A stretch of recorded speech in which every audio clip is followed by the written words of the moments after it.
My name is Matt Boley. I am the Sheriff of Texas County, and I would also like to offer our condolences to the family. All right. My agency's role in this is that we received a call on March 30th of an abandoned vehicle missing, with persons missing from the vehicle. Deputies immediately responded to the area. When they arrived on scene, they found some things that just weren't adding up, so we established a crime scene and then notified the OSBI to have them come and assist us with this and to actually take lead on the case. All right. We established a search party made up of the Guyman Fire Department and several of the volunteer fire departments in the county.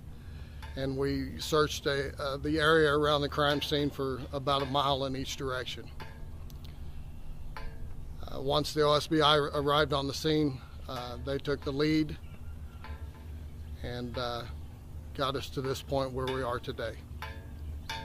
I'd like to thank the Oklahoma State Bureau of Investigation, especially the Northwest region. They were phenomenal in this.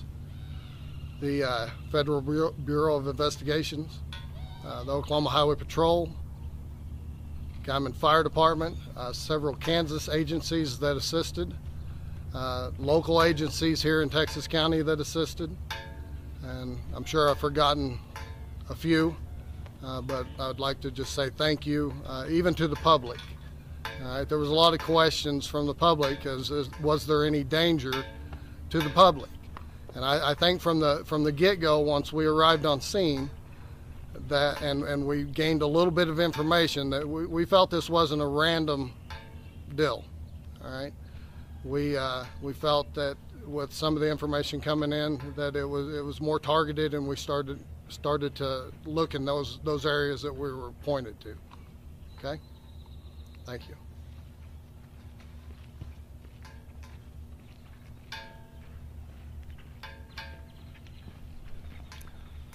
I'm George Harrison Leach III. I'm the District Attorney for District 1.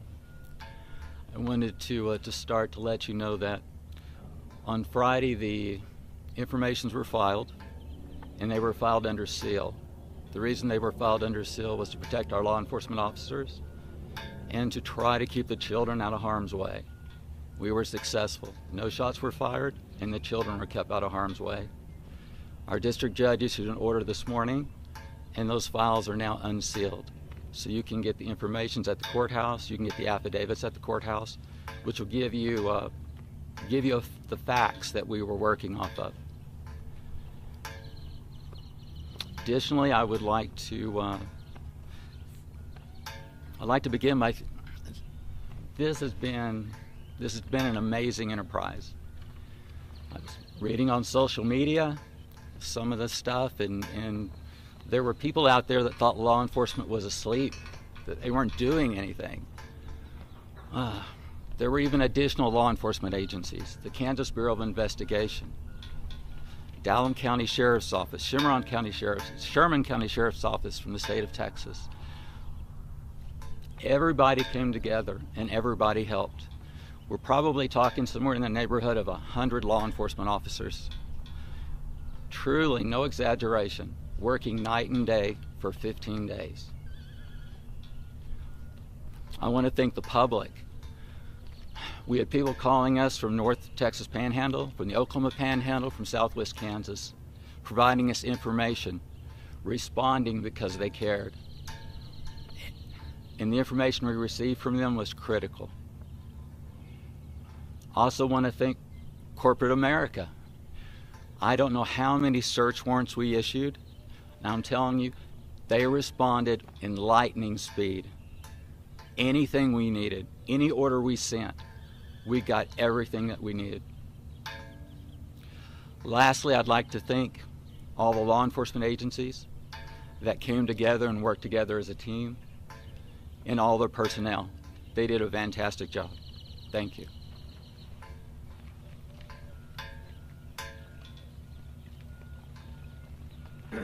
Any additional questions you guys have, go right on ahead. Is there confirmation at this point that the bodies recovered are Jillian and Brian? Not at this time. We have we identified that there were 2 bodies during our search. Both of those deceased persons have been transported to the Oklahoma Medical Examiner's Office, where they will do a proper identification and also look into a cause and manner of death. What led to the discovery of the bodies? Based on the evidence that our agents and local law enforcement were able to obtain, we used that to search a wide area throughout Texas County, and we were able to use those resources in order to find where these 2 bodies were. Do you know the timeline for when the bodies should be identified and when we should know what the cause of death was? It's a case-by-case basis, but as soon as we hear back from the Oklahoma Medical Examiner's Office, we will let the public know. Can you describe the scene where these bodies were recovered and what state these remains are in? No, I mean, I can say that it was a very rural area. I cannot state the condition of the bodies. Is this private property? I cannot confirm that at this time. In Oklahoma, there's the death penalty. If convicted, could we possibly maybe see this in this case? You would have to reach out to the district attorney's office. That'll be something that will be discussed further down the line. DA Stewart alluded to a lot of people calling in with a lot of tips. Were there particular tips that broke this case? We received several tips throughout this entire process. The public, I mean, I know that we had thanked that our local law enforcement agencies, what they were able to help us and throughout this search, but the people here throughout this area have done a tremendous job of reaching out to us. The original press release that we had put out on March 31st in regards to searching for these 2 women, we constantly received several tips and had used those throughout the entire 14-day process in order to find these 2 bodies, and then also discover and find those who were responsible for this crime. So the reason foul play was suspected was because of evidence found in the car. Can you go into more detail now of what that evidence was? We cannot still at this time. It is still an ongoing investigation, and that is for our investigative purposes.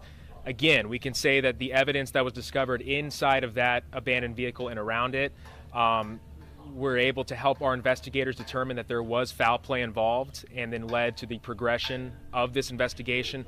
What was in the vehicle around it, we cannot discuss. It was quite a convoy in executing these 4 search warrants. Was there concern of resistance to arrest? How much concern was there over a possible gunfight? When you are regarding arrests and multiple arrests in the magnitude that we have all discussed, there is always, there is always a cause of trying to protect the public as best you possibly can. We can say that all 4 of those arrests were made without incident, and so that, of course, went extremely well, and we are extremely grateful. Another agency that wasn't able to make it, that was a big part of that and helped us tremendously, was the Oklahoma Highway Patrol. So we want to thank them tremendously on that. But I mean, again, there was concern, but we are extremely thankful that no one was hurt, no one was injured during this process. Did any of the 4 suspects charged in the case tell law enforcement where to find them? Say that one more time. Did any of the 4 suspects charged in the case tell law enforcement where to find them? No, we cannot discuss that at this time. How early did you guys have suspects? We can't discuss that at this time. Are you able to go into further detail how you believe that this was targeted and not a random act? Based on the evidence and the information that we were able to obtain throughout the entire investigation, what was found inside of the vehicle, witnesses, family, friends of the victims that we were able to talk to throughout this entire process, we were able to gain the information to determine that that these 4 people were responsible for both of these women going missing. Also, are you able to confirm if this was over a custody battle? We cannot confirm that at this time. What's the relationship, if any, between the suspects and Veronica and Jillian? Again, because it is still an ongoing investigation, we cannot discuss that. We know that 1 arrest was in Texas County, the 3 others in Cimarron. Can you describe the arrest process? You said there was no resistance, but... That's all we can really say at this time. And we can say that the 4 people that we were looking for were found, arrested, and placed into custody within the same day. and there was no resistance. And obviously you can't talk about the evidence in this case, but is there significant physical evidence in this investigation? Yes. Can you elaborate? No. Are you able to go into the condition of the bodies were found? No. Is there a reason you guys were so tight-lipped right off the start? You said there wasn't a threat to the public when you guys were investigating, but still not a lot of information was released. Is there a reason for that? There was not immediate threat to the public. Again, as the sheriff alluded, this was a targeted case, and when you ask about us not releasing a lot of information in that 2-week process, this is the way that our investigators work. This is what you have to do in order to get the job done, everybody involved, in order to catch those responsible and do everything in our power to find both of these people who went missing from the very beginning. So again, as we tried to do, as the investigation progresses, we can release as much details as we possibly can. But again, the way that this process works is you can't give away as much as maybe you guys are asking for, because that's how we're able to catch these 4 suspects. Did law enforcement speak with Tiffany Adams on March 30th? I cannot confirm that. Is the property where the bodies were found connected to the suspects at all? I cannot confirm that. Was Kelly a court-appointed supervisor for Butler's visits with the children? We can't go into that. So I know the bodies haven't been identified, but you know, everyone expressed their condolences. Do you think there's any chance that Veronica and Jillian are still alive? No. Any word on arraignment? The DA? We will look into that further. When that is made available, we will let everybody know.